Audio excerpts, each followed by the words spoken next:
Hello friends, आज मैं आपके साथ कॉमर्स का एक और टॉपिक लेके आया हूँ और टॉपिक का नाम है फंक्शंस ऑफ होलसेलर। चैप्टर का नाम है होलसेल ट्रेड और इस चैप्टर के सारे लिंक्स आपको इस वीडियो के डिस्क्रिप्शन में मिल जाएंगे। इससे पीछे मैंने वीडियोस बनाई थी, इससे पहले मैंने वीडियोस बनाई थी होलसेलर क्या होता है या होलसेल ट्रेड क्या होता है, इसका मीनिंग डेफिनेशन। फिर वीडियो बनाई थी करेक्टरिस्टिक्स या फीचर्स क्या होते हैं होलसेल ट्रेड के। अब मैं वीडियो बना रहा हूँ कि फंक्शंस ऑफ होलसेलर क्या होते हैं। तो is A wholesaler is necessary because he performs several marketing functions which are given below. Wholesaler बहुत important है। जो चेन बनी हुई है एक प्रोड्यूसर से लेकर कंज्यूमर तक पहुंचाने में, उसमें होलसेलर काफी इंपॉर्टेंट रोल प्ले करता है और क्या क्या उसके काम है वो हम नीचे डिस्कस करेंगे। सबसे पहला आ जाता है buying and assembling. A wholesaler buys goods in bulk from different manufacturers and keep them at one place. Wholesaler bulk में खरीदता है प्रोड्यूसर से, डिफरेंट डिफरेंट जगह पे जो प्रोड्यूसर्स हैं उनसे बल्क में लार्ज क्वांटिटी में सामान खरीदता है और अपने वेयर हाउस में रख देता है। एक जगह पे इकट्ठा कर लेता है सारा का सारा माल जो उसने खरीदा हुआ है। He collects goods from several places much in advance of demand. अभी मार्केट में डिमांड आई नहीं है मगर वो पहले से ही खरीद के बैठ गया क्योंकि उसको पता है मार्केट में डिमांड आ ही जाएगी। ही में also import goods from foreign countries. ऐसा भी हो सकता है कि वो फॉरेन कंट्रीज से भी सामान खरीद सकता है। तो फर्स्ट पॉइंट हो गया वो सामान खरीदता है एंड असेंबल करता है एक पर्टिकुलर जगह पे। ठीक है, नेक्स्ट आ जाता है वेयर हाउसिंग और storage. There is usually a large time gap between production and consumption of goods. हम सबको पता है कि जब माल प्रोड्यूस होता है उसी टाइम थोड़ी ना कंज्यूम होता है, इसके बीच में एक टाइम लैग होता है। टाइम लैग मतलब एक गैप होता है कि आज मैगी बन गई, मान लो नेस्ले ने आज मैगी बनाई तो आज की आज ही थोड़ी ना खत्म हो जाएगी। समझ गई बात, उसमें टाइम लगता है। तो होलसेलर क्या करता है, वो जो टाइम लैग है उसका पूरा का पूरा फायदा उठाता है। वो क्या करता है बल्क में खरीद लेता है प्रोड्यूसर से और अपने पास सेव करके रखता है उस माल को। जैसे ही मार्केट में डिमांड आती है बेच देता है, किसको? रिटेलर्स को। Goods must therefore be stored for a considerable time। तो गुड्स को एक कंसिडरेबल टाइम के लिए सेव किया जाता है, स्टोर करके रखा जाता है। A wholesaler stores goods in his और हर भी कह सकते हैं warehouse and makes them available to retailers as and when demanded. तो वो सारा का सारा माल प्रोड्यूसर से खरीद के अपने गोडाउन्स में या वेयर हाउसेज में रख देता है और जब भी रिटेलर्स डिमांड करते हैं तो वो उनको स्मॉल क्वांटिटी में बेच देता है। He stabilises the prices of goods by adjusting the supply with the demand. और वही रिस्पॉन्सिबल होता है कि मार्केट में जो डिमांड सप्लाई का खेल चल रहा है जिससे इक्विलिब्रियम डिटरमिन होता है, तो सप्लाई को इतना कंट्रोल में रखता है कि प्राइस स्टेबल रहे। He creates time utility. वो टाइम यूटिलिटी क्रिएट करता है, मतलब खरीद लेता है प्रोड्यूसर से बल्क में और अपने पास स्टोर करके रखता है उतने टाइम तक जब तक डिमांड नहीं आती। तो ये टाइम यूटिलिटी क्रिएट करता है। ठीक है, तो थर्ड पॉइंट आ जाता है dispersion. Very important. A wholesaler distributes the assembled goods among a large number of retailers scattered in different places.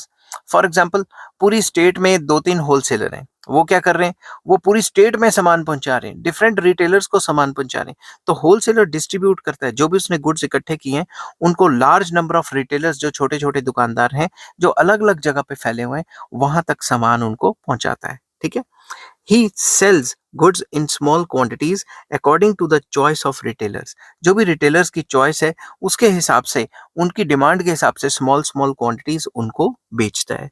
This is known as breaking of bulk. तो जो भी उसने बल्क में सामान खरीदा है, लार्ज क्वांटिटी में खरीदा है, उसको ब्रेक कर देता है, तो तोड़ के उसको स्मॉल स्मॉल क्वांटिटी में सामान बेचता है। ठीक है, नेक्स्ट पॉइंट आ जाता है transportation. Very important.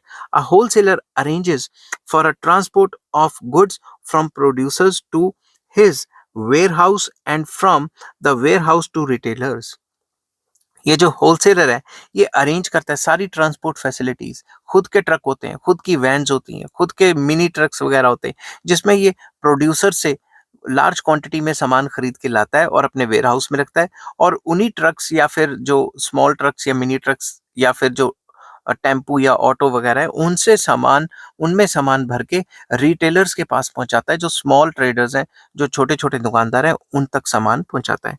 He he carries goods in bulk there by saving cost of transport. वो बल्क में सामान कैरी करता है, एक एक दो दो सामान लेके नहीं आता, वो लार्ज क्वांटिटी ऑफ सामान ट्रांसपोर्ट करता है जिस वजह से कॉस्ट ऑफ ट्रांसपोर्टेशन कम पड़ती है। Many wholesalers maintain their own trucks and tempos to carry goods far and wide quickly.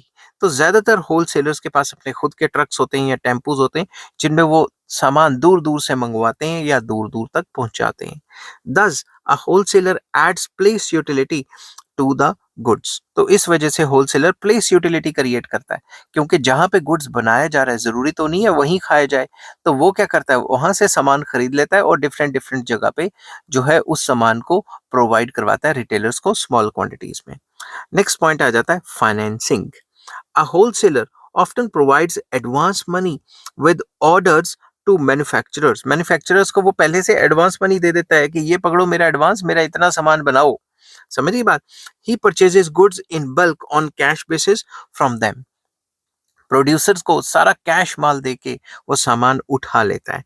In addition he often sells goods on credit basis to retailers. एक तो कैश सामान दे देता है, कैश पैसे देके सामान खरीदता है प्रोड्यूसर्स को, तो प्रोड्यूसर्स की हेल्प हो जाती है.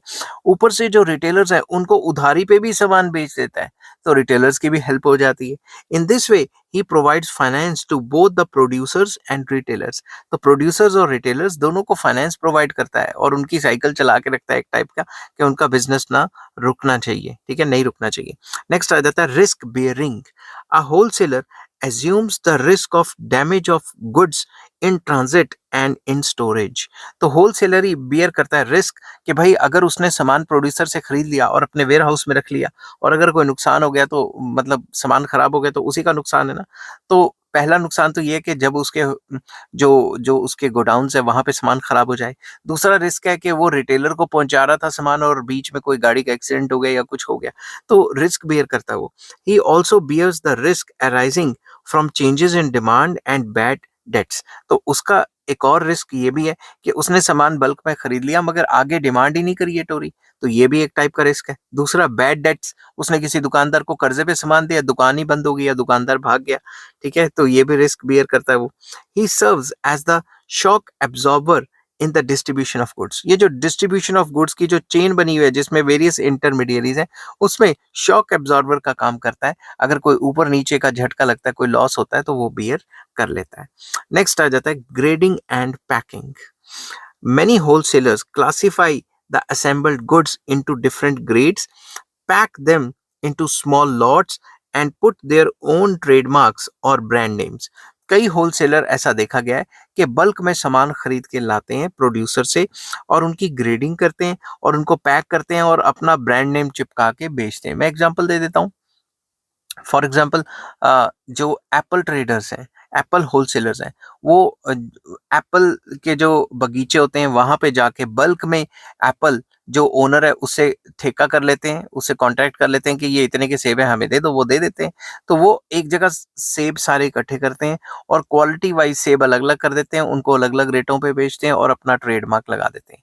सिमिलरली आप राइस के प्रोड्यूसर्स के पास, फार्मर के पास गए, आपने बल्क में राइस खरीद लिया और जो ग्रेडिंग कर दी उनकी अपने हिसाब से उनको टैग लगा के भेज दिया. समझ की बात. इन this way they perform the functions of grading, packing and branding. मतलब इस वजह से वो एक और काम कर लेते हैं जो कि ग्रेडिंग का काम है, जो कि पैकिंग का काम है और ब्रांडिंग का काम है. ये काम भी वो बखूबी कर देते हैं. नेक्स्ट आ जाता है pricing. A wholesaler anticipates demand and market condition. जो होलसेलर होता है वो एंटीसिपेट कर पाता है, अनुमान लगा पाता है कि मार्केट में इतनी की डिमांड होगी और मार्केट कंडीशंस ऐसी होंगी. He helps to determine the price of goods. तो जिस वजह से वो प्राइस ऑफ गुड्स को डिटरमिन कर पाता है कि मार्केट में जितनी डिमांड है उस हिसाब से सप्लाई भी कर पाता है. तो जितनी डिमांड होगी उसी हिसाब से सप्लाई कर पाएगा, तो अल्टीमेटली प्राइस डिटर्मिनेशन को कंट्रोल कर लेगा वो. समझ की बात. आई होप ये वीडियो आपको पसंद आई होगी. अगर पसंद आती है तो please like, share and subscribe. इस चैप्टर के सारे लिंक्स आपको इस वीडियो के डिस्क्रिप्शन में मिल जाएंगे. Take care, bye bye.